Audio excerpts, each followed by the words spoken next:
आत्ता आपण आठवीच्या मुलांसाठी परिमेय संख्या आणि अपरिमेय संख्या या प्रकरणाला सुरुवात करतोय.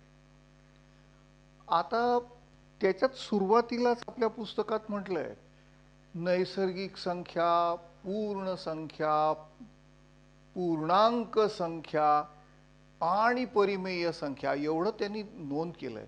आता ही नैसर्गिक संख्या हा काय आहे प्रकार?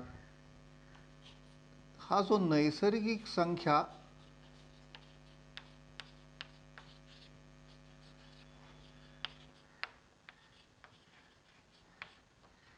नैसर्गिक संख्या संच हा काही विशेष संख्यांचा संच आहे, समूह आहे. संच म्हणजे वस्तूंचा समूह. इथे हा संख्यांचा संच म्हणजे संख्यांचा समूह, आणि त्याला आपण नैसर्गिक संख्या संच म्हटलंय. इंग्लिशमध्ये याला सेट ऑफ नॅचरल नंबर्स म्हणतात.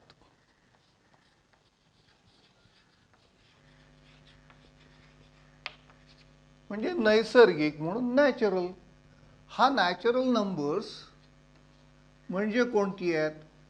1, 2, 3, 4 वगैरे वगैरे वगैरे असा हा जो संख्यांचा संच आहे त्याला आपण नैसर्गिक संख्या संच, इंग्लिशमध्ये त्याला नॅचरल नंबर्स असं म्हणतो. कधी कधी याला आपण मोज संख्या संचही म्हणतो, कारण मोजायला उपयोगी पडतात ना, म्हणून तो मोज संख्या संच. इंग्लिशमध्ये मग त्याला प्रतिशब्द येतो काउंटिंग नंबर्स. आता हे कसं काय झालं असेल? तुमच्या बायोलॉजीमध्ये कुठेतरी कसं तरी तुम्ही ऐकलं असेल की हा डार्विनचा सिद्धांतही कुठेतरी ऐकला असेल. त्याच्यात अमिबापासून सगळी जीवसृष्टी तयार झाली वगैरे वगैरे. मग असं असताना हजारो लाखो वर्षापूर्वी जो माणूस होता त्याला एकदम काय एवढं सगळं आता प्रगत गणित आपल्याला कळतं. इथे बसून मंगळावर काय चाललंय त्याचे अंदाज आपण त्याच्या साह्याने बांधू शकतो. हे सगळं त्याला काहीच ज्ञात नव्हतं. साध उठल्यावर भूक लागली, आता काय धाव धाव, हे हा प्राणी पकडा, ते हरण पकडा, तो ससा पकडा, खा, हा हा हा तृप्त झालं. पुन्हा लुडकले, पुन्हा भूक लागली की पुन्हा धावपळ सुरू. असलं काहीतरी ते होतं ते. पण असं करता करता करता शेकडो वर्ष त्याच्यात गेली. त्याच्यातनं हळूहळू त्याला कळायला लागलं की अरे बाबा, प्रत्येक वेळेस भूक लागल्यानंतर धावत सुटायचं आणि कुठली तरी शिकार करायची आणि खायचं. त्याच्याऐवजी असे छोटे छोटे प्राणी जे आपल्या अवतीभोवती राहू शकतात असे प्राणी पाळायला सुरुवात केली तर. मग हे कळायला लागल्यावर कोणाला तरी सुचलं. त्यांनी बांबूच्या 4 तट्ट्या लावून आतल्या बाजूला 4 बकऱ्या सोडल्या, काहीतरी कोंबड्या सोडल्या, काहीतरी केलं आणि मग ते प्राणी पाळायला सुरुवात केली. प्राणी पाळायला सुरुवात केल्यावर हवं तेव्हा पकडा आणि खा. केवढी धावपळ थांबली. नाहीतर बघितल्यानंतर बघा रे, शिकार शोधा रे, धावत जा रे, शिकार करा रे, मग खा रे. त्याच्याऐवजी हाताशी आहे सगळं. असं झाल्यानंतर ते सुखाचं व्हायला लागलं. ते सुखाचं होत असताना पण मग गरज वाटली की अरे आपल्याजवळ किती आहेत, किती शिल्लक आहेत, किती संपल्यात. मग मोजायची गरज निर्माण झाल्यानंतर आपल्याजवळ असलेल्या प्राण्याला एक असेल तर एक त्याला रेघ, 2 असतील तर 2 रेघा, अशा काहीतरी खुणा करायला सुरुवात केल्या.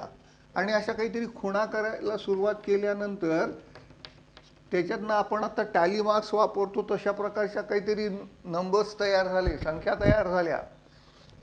जुन्या काही गुहांमध्ये अशा प्रकारची काही चिन्ह सापडलेली पण आहेत. त्याच्यातनंच आपण अंदाज बांधतो की ही संख्या प्रणाली कशी तयार झाली असेल. आता आपण त्याचा पद्धतशीर अभ्यास करतो आणि त्याचं वर्गीकरण करतो. आणि त्याच्यात जुन्या काळात मोजायसाठी म्हणून तयार झालेली संख्या, आणि आता आपल्या रोजच्या व्यवहारात आपण मोजायसाठी म्हणून वापरतो त्या सगळ्या संख्यांचा संच तयार केला. त्याला नैसर्गिक संख्या संच किंवा सेट ऑफ काउंटिंग नंबर्स किंवा नॅचरल नंबर्स असं आपण म्हणतो. नैसर्गिकरित्या ते आपल्याला प्राप्त झालेले. हे एवढं सगळं झालं, ठीक आहे हो. हां, एक छोटासा मुद्दा सांगायचा राहिला की हे जे चिन्ह आहे याला आपण एन ह्या चिन्हाने हा संच दाखवतो. आता ह्याच्या नंतरचा संच येतो, हे सगळं ठीक आहे. मग हां, 1 आहे, 2 आहे, 3 आहे, परत 1 कमी झाला, 2 आहे, 1 आहे, पण काहीच नाही आहे दाखवायचं कसं? काहीच नाही आहे असं मला दाखवता येईना. म्हणून मग त्या जुन्या काळातल्या लोकांनी काहीच नाही आहे दाखवण्यासाठी शून्याची योजना केली. कोणीतरी शहाणा असेल त्याच्यात. ही शून्याची योजना केल्यानंतर एक नवीन संच तयार झाला. 0, 1, 2, 3, 4 वगैरे वगैरे वगैरे असा हा नवीन संख्या संच तयार झाला. अरे हे मोजायसाठी आहे, नाही मोजायच्याही पलीकडे आहेत. आपलं ज्ञान पूर्ण झाल्यासारखं वाटतंय, म्हणून ह्याला आम्ही पूर्ण संख्या संच नाव दिलं.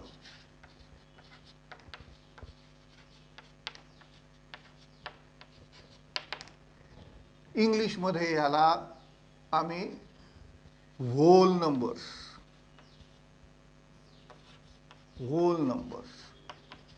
आणि याला चिन्ह दिलं W. याच्यात विशेष काय? इथे 1 पासून सुरुवात केली आहे. इथे याच्यात काहीच वस्तू नाही, हे काही दाखवता येत नाही. ते इथे काहीच वस्तू नाही दाखवण्यासाठी शून्याची योजना झाली. ही प्रगती झाली. ही एवढी प्रगती झाल्यानंतर आणखी पुढे झालं. काय झालं? मी आता इथे आहे आणि इकडे अशा फरशा ठेवल्यात आणि मला सांगितलं 4 पावलं पुढे जा. 1, 2, 3, 4. मी 4 पावलं गेलो.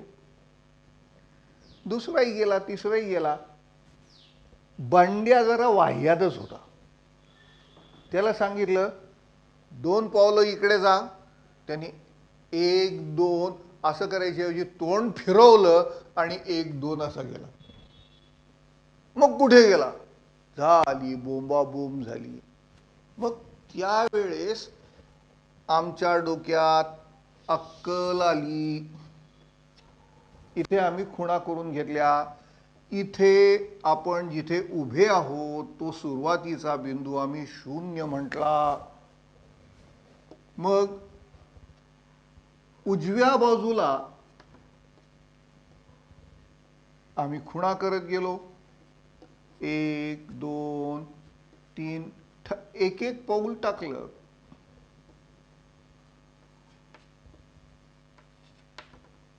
किंवा काय एक एक ढांग टाकली म्हणा, एक एक उडी टाकली म्हणा, पण एक एक ठरलेली तेवढीच असं करत गेलो.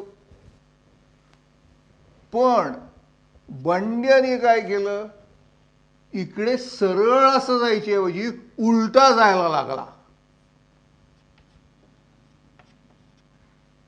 आणि आता उलटा जातोय. मग उलट विरुद्ध हे दाखवायसाठी आम्ही उणे चिन्ह वापरतो. ते उणे केले. सरळ गेलो 1 पाऊल तर 1, 2, 3, 4 हे सरळ गेलो. उलट्या बाजूला गेलो तर -1, -2, -3, -4 असे उलट्या बाजूला गेल्या. म्हणून ही काय? ही सरळ बाजू आणि ही विरुद्ध बाजू. त्यामुळे हे सगळ्या संख्या आणि त्यांच्या विरुद्ध संख्या.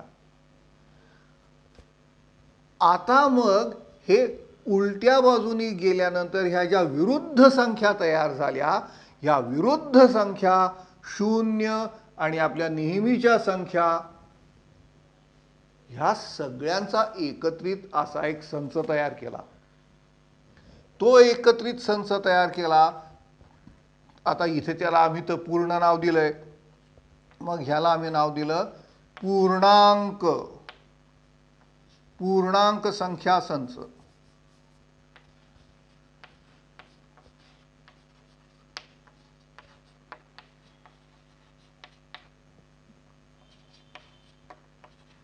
आणि इंग्लिशमध्ये ह्याला नाव दिलं इंटीजर्स.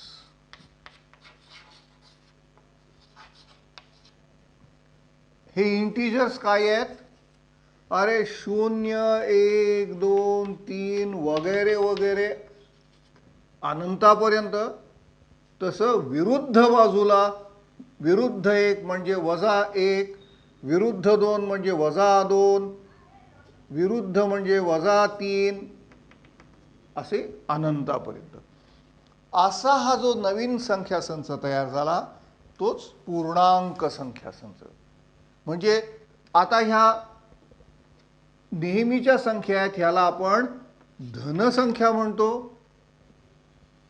आणि ह्या विरुद्ध संख्या आहेत त्यांना ऋणसंख्या म्हणतो. म्हणजे शून्याच्या पेक्षा उजव्या बाजूला ह्या धनसंख्या, शून्याच्या डाव्या बाजूला ह्या सगळ्या ऋणसंख्या. परत जाता जाता एक गंमत बघा, आपल्याला माहिती आहे 2 आहे आणि 5 आहेत. 2 मोठे का 5 मोठे? आपल्याला कळतं 5 2 पेक्षा मोठे, त्यामुळे 2 पेक्षा 5 मोठे आहेत, किंवा 2 लहान आहेत 5 पेक्षा असं आपण सहज म्हणू शकतो. आणि ही जी आपण रेषा काढली आहे त्या रेषेवर हा 5 2च्या उजव्या बाजूला आहे. त्यामुळे जाता जाता एक गोष्ट लक्षात ठेवा, ही जी आपली रेषा तयार झाली आहे की ज्या रेषेवर आपण संख्या दाखवलेल्या आहेत त्या संख्येला आपण नाव, ती जी रेषा आहे त्या रेषेला आपण नाव देतो संख्या रेषा. कारण काय, त्या संख्येच्या साहाय्याने आपण त्या रेषेच्या साहाय्याने आपण संख्या दाखवतोय म्हणून ती संख्या रेषा. ह्या संख्या रेषेवर मध्ये 0 आहे, एका बाजूला सगळ्या धनसंख्या आहेत, एका बाजूला सगळ्या ऋणसंख्या आहेत.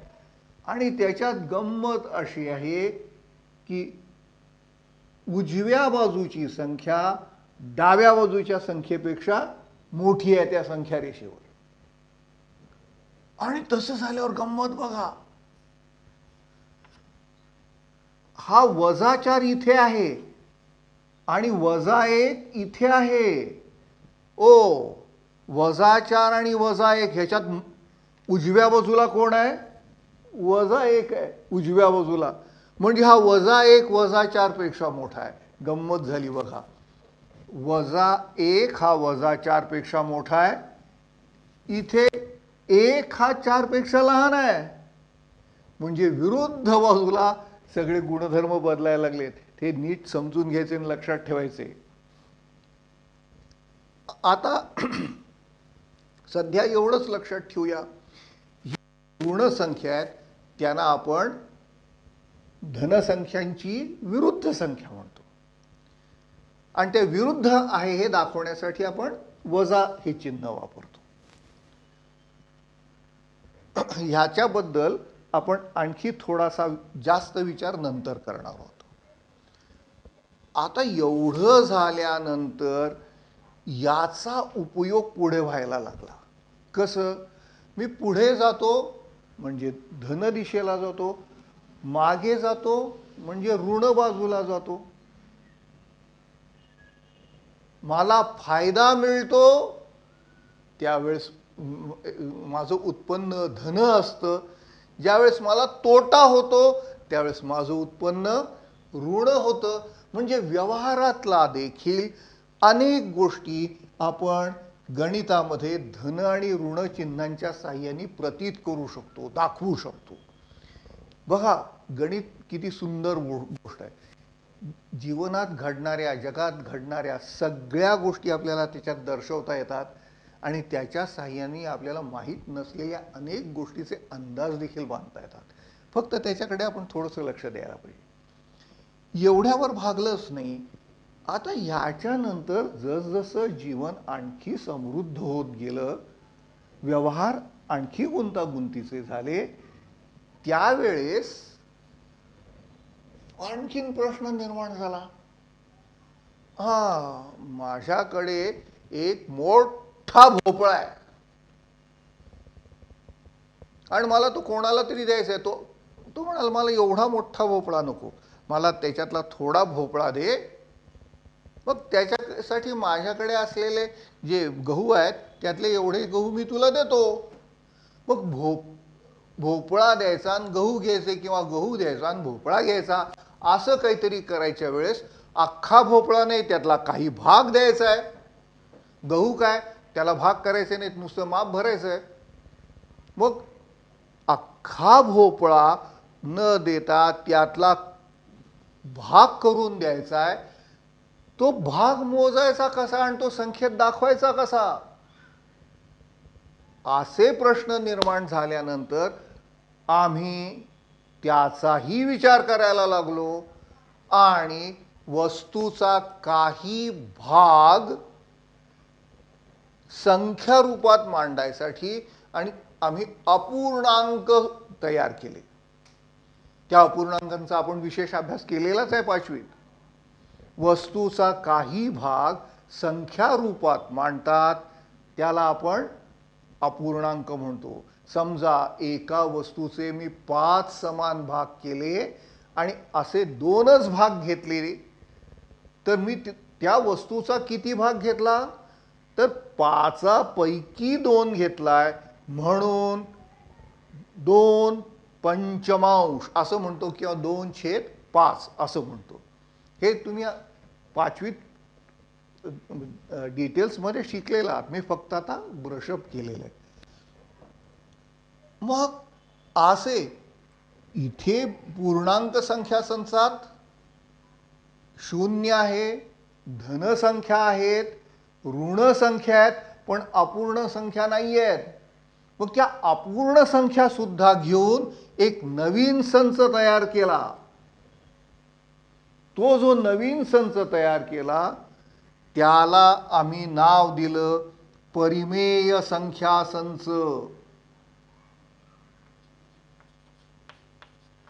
परिमेय संख्या संच. आणि हा परिमेय संख्या संच आम्ही क्यू अक्षराने दाखवला. इथे पूर्णांक संख्या संच आहे, तो इंटीजर्स म्हणून आय ने दाखवला. आता परिमेय संख्या संच म्हणजे काय, 0 आहे, 1 आहे. मग 0 आणि 1 याच्यामध्ये कोणीतरी बरोबर मध्याला 1/2 ही देखील परिमेय संख्या आहे. मग 3च्या पुढे 4 ह्याच्यामध्ये 3.5 3.1/2 ही सुद्धा परिमेय संख्या आहे. अरे मग ह्यांची व्याख्या कशी करायची, मग त्याची व्याख्या आपण साध्या सोप्या शब्दात करतो.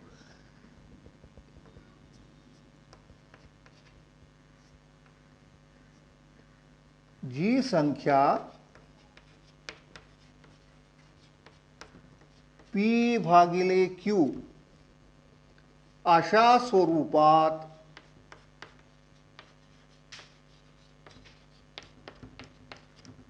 मांडता येते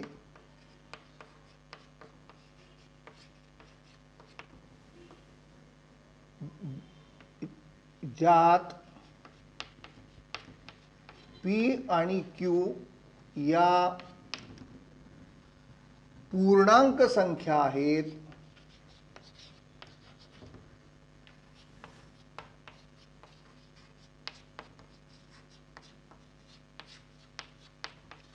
पण Q बरोबर 0 नाही आहे अशी संख्या ती परिमेय संख्या. आता ह्या परिमेय संख्या रेषेवर कशा दाखवायच्या त्याचा विचार करूया. आता संख्या रेषेबद्दल आपल्याला जास्त अभ्यास करायचा आहे. ही संख्या रेषा काय आहे बघा.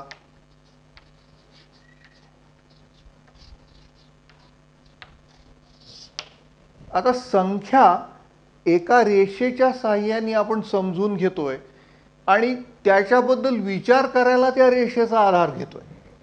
समजा ही एक रेषा आहे, त्या रेषेवर सोयीस्कर असा एक आम्ही बिंदू घेतला, त्याला आम्ही आरंभ बिंदू म्हणतो. इंग्लिशमध्ये त्याला ओरिजिन म्हणतात. हा आरंभ बिंदू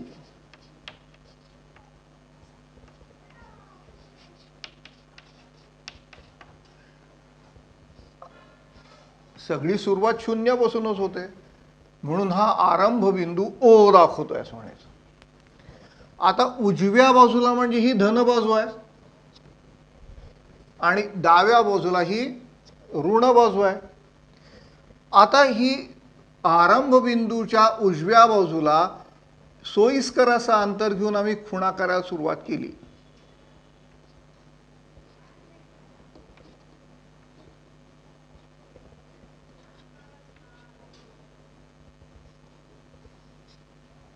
पहिली खूण 1, दुसरी खूण 2, 3, 4, 5, 6, 7 वगैरे वगैरे वगैरे वगैरे आम्ही करत बसलो. ही सगळी अंतरं सारखी ठेवलेली आहेत. आता त्याच्या विरुद्ध बाजूला म्हणजे ऋण बाजूला, विरुद्ध बाजूला इथे एवढ्याच अंतरावर विरुद्ध बाजूला आलो तर 1, पण हे विरुद्ध बाजूला आहे म्हणून -1.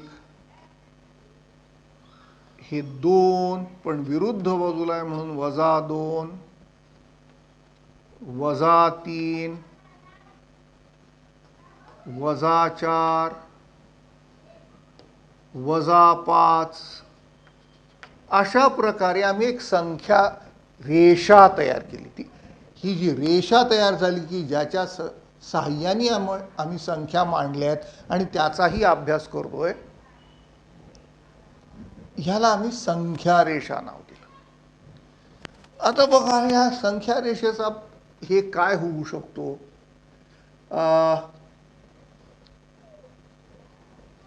समजा मला ह्या संख्या रेषेवर 5 दाखवायचे आहेत. संख्या रेषेवर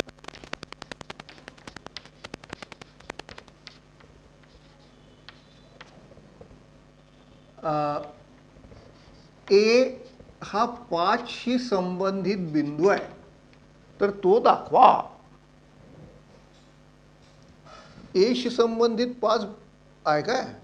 मग आम्ही शोधतो, अरे हा 0, 1, -1, -5 नाही पाहिजे.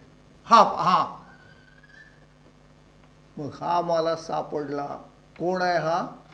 ए. मग सांगितलं बी हा 8 आहे.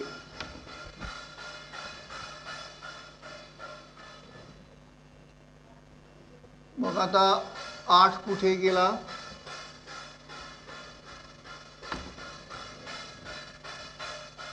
नाही, सी हा -3 दाखवा.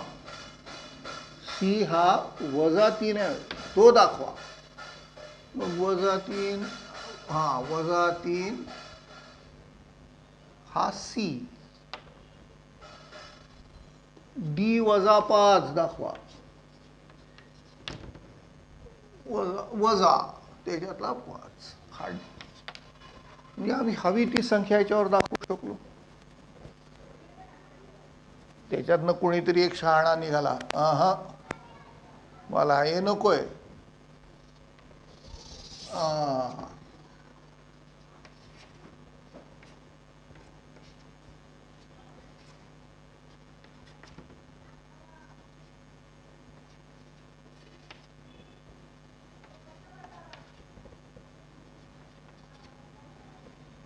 मला म्हणाला ह्याच्यात मला 3/2 दाखवा. या संख्या रेषेवर काय दाखवायला सांगितलंय त्यांनी?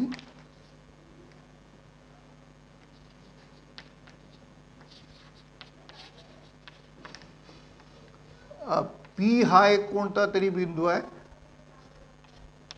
तो 3/2 आहे, तर तो दाखवा. आता 3/2 हे बघितल्या बघितल्या मला कळलं, अरे हा अंशाधिक आहे. हा अंशाधिक आहे म्हणजे हा मिश्र स्वरूपात लिहिता येतो. म्हणजे हा मला पूर्णांकयुक्त अपूर्णांकात लिहिता येईल. त्याचा काही भाग पूर्ण आहे, काही भाग अपूर्ण आहे. मग आधी मी त्याला पूर्णांकयुक्त अपूर्णांकाचं रूप देतो. 3ला 2नी भागतो, बे एके बे, बाकी राहिली 1. म्हणजेच 3/2 हे काय आहेत? 1.1/2 आहेत. हा, याचा अर्थ 1 पूर्ण आणि 1 अर्धा. पूर्ण आणि अर्धा म्हणजे 1 वर यायचंच, आणखी पुढे अर्धा जायचं. अर्धा म्हणजे काय? 2 भाग करून त्यातला 1 भाग. मग 1 ते 2 हा एवढा आहे. त्याचे 2 समान भाग केले आणि त्यातला 1 भाग घेतला. म्हणजे हा पूर्ण 1 आणि हा 1/2 मिळून हा 1.1/2 किंवा 3/2 झाला बघा. 3/2 लक्षात येत आहे?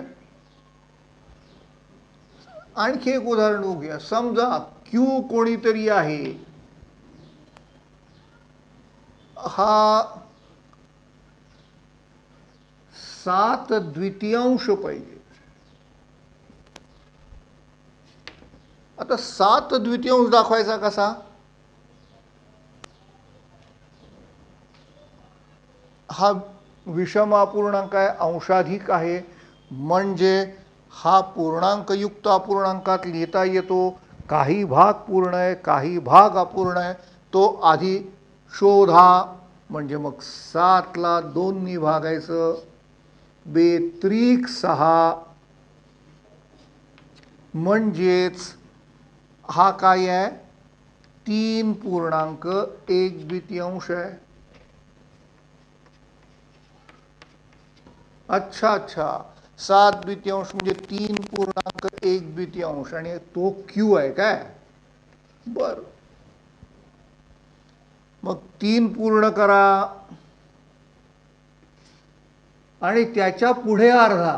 म्हणजे 3 ते 4 हा जो 1 भाग आहे, त्याचे 2 समान भाग करायचे आणि त्यातला 1 भाग. म्हणजे हे 3 पूर्ण आणि पुढला अर्धा मिळून हा 3.1/2 म्हणजे 7/2 आहे. समजा आणखी कोणी आला आणि म्हणाला नाही नाही नाही नाही नाही, मला वजा 5/2 मांडा. आणि हा आहे PQR आहे आणि हा R हा वजा 5/2 वर आहे. मग R कुठे आहे तोच सांगा.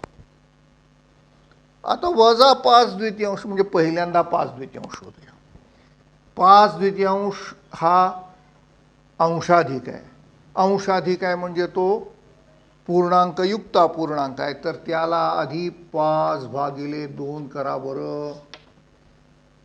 म्हणजे 2 4, बाकी राहिली 1. म्हणजेच 2.1/2 आणि ते वजा पाहिजेत. म्हणून शून्याच्या विरुद्ध बाजूला जायचं आणि 2 पूर्णांक आणि पुढे 1/2 म्हणजे 2 समान भाग केले आणि त्यातला 1 भाग. म्हणजे हे एवढे 2 आणि पुढे अर्धा. म्हणजे हा 2.1/2 म्हणजेच 5/2 आणि हा पहिला बिंदू कोण आहे? पहिला बिंदू पी आहे 3/2, म्हणजे हा इथे आपण पी म्हणू. दुसरा बिंदू क्यू कोण आहे?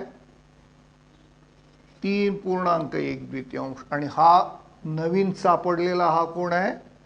आर. शंका काही इथपर्यंत? आता हे माहीत असेल तर अशाच स्वरूपाचं आणखी एक गणित घेऊया. आता अशाच प्रकारचं आणखी एक उदाहरण बघूया. त्या उदाहरण सांगितलंय, उदाहरण 2 म्हणायचं आपलं. संख्या रेषेवर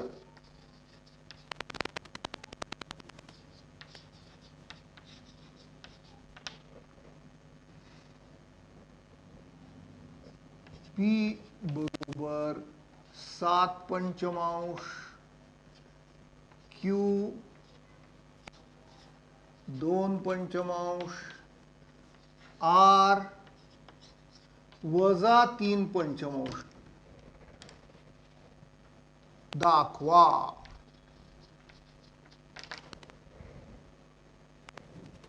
म्हणजे आपल्याला पी क्यू आर हे 3 बिंदू दाखवायचे आहेत की ज्यांचे निर्देशक 7/5, 2/5 आणि -3/5 आहेत. मग काय करायचं? पहिल्यांदा एक संख्या रेषा काढायची, त्याच्यावर आरंभ बिंदू घ्यायचा. इथे 1, 2, 3 वगैरे वगैरे काढायचे. आता मग ह्या विरुद्ध दिशेला विरुद्ध 1 म्हणजेच -1, -2, -3, आणि आता आपल्याला मांडाय ह्याच्यावर बिंदू दाखवायचा आहे पी, की जो 7/5 वर आहे. 7/5 म्हणजे हा अंशाधिक आहे. अंशाधिक आहे याचा अर्थ असा की तो पूर्णांकयुक्त अपूर्णांक पण होऊ शकतो. मग त्यातला काही भाग पूर्ण, काही भाग अपूर्ण, तो शोधूया. 7/5, 7 एके 5 एके 5, 7 5 गेले 2, म्हणजे हा 7/5 बरोबर 1.25. आता 1.25 म्हणजे हा 1 पूर्ण आहे, आणि हा पुढला जो भाग आहे त्याच्यातला 2/5. 2/5 म्हणजे हा जो पुढला पूर्ण आहे त्याचे 5 समान भाग करायला पाहिजेत.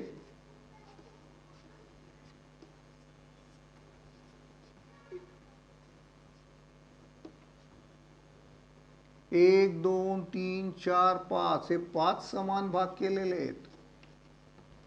म्हणजे 1 पूर्ण झाला आणि त्याच्या पुढला 2/5 म्हणजेच 1 ते 2 हा जो भाग आहे त्याचे 5 समान भाग केलेत आणि असे 2 भाग घेतलेत. 1 2 3 4 5 हे 5 समान भाग केलेत, त्यातले 2 भाग घेतले, म्हणजे इथे 1 पूर्ण आणि 2/5 हा बिंदू काय झाला?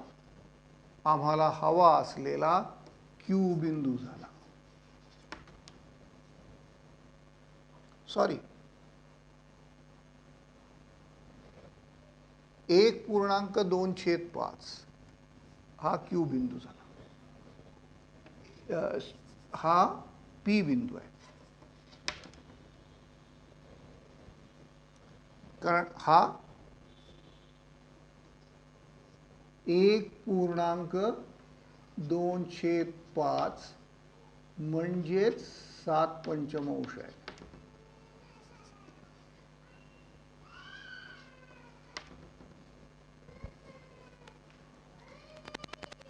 आता पुढे क्यू हा 2/5 पाहिजे. म्हणजे 0 पासून लगेच 2/5 म्हणजे 1 पूर्ण होतच नाही आहे. तर 0 ते 1 हा जो भाग आहे त्याचे 5 समान भाग केले, 1 2 3 4 5 असे 2 भाग घेतले, म्हणजे हा काय होईल 2/5 आणि हा आमचा क्यू आहे. 2/5 क्यू, 7/5 म्हणजेच 1.2/5 हा पी, आणि आता आम्हाला पाहिजे आर वजा 3/5,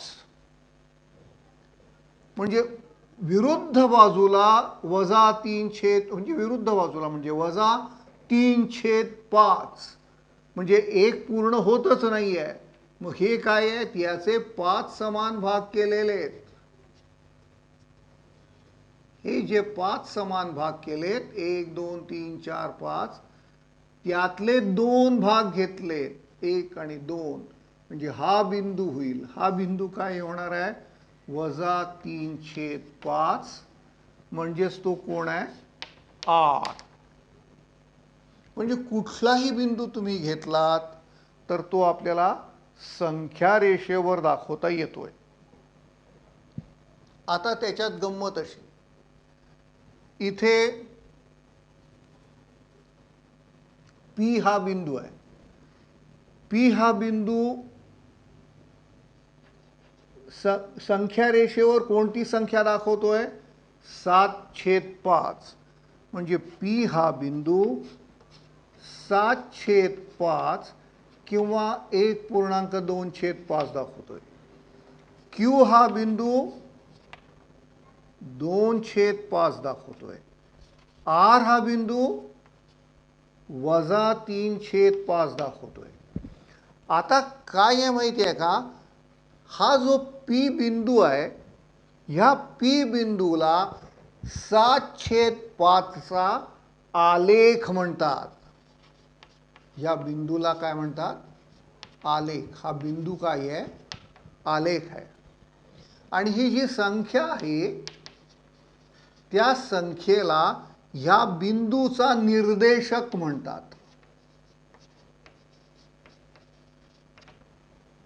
जो बिंदू आहे हा बिंदू ज्या संख्येला दर्शवतो त्या संख्येचा आलेख असतो, आणि हा बिंदू जी संख्या दर्शवतो ती संख्या ह्या बिंदूचा निर्देशक असतो.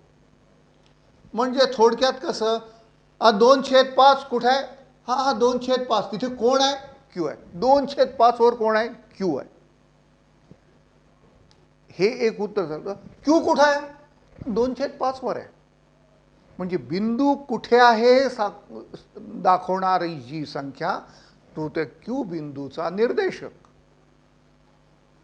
आणि त्या निर्देशक तो हा निर्देशक कुठल्या बिंदूंनी दाखवलाय, तो बिंदू दाखवणारा त्या संख्येचा आलेख, असं त्या दोघांच्या मध्ये अंतर आहे.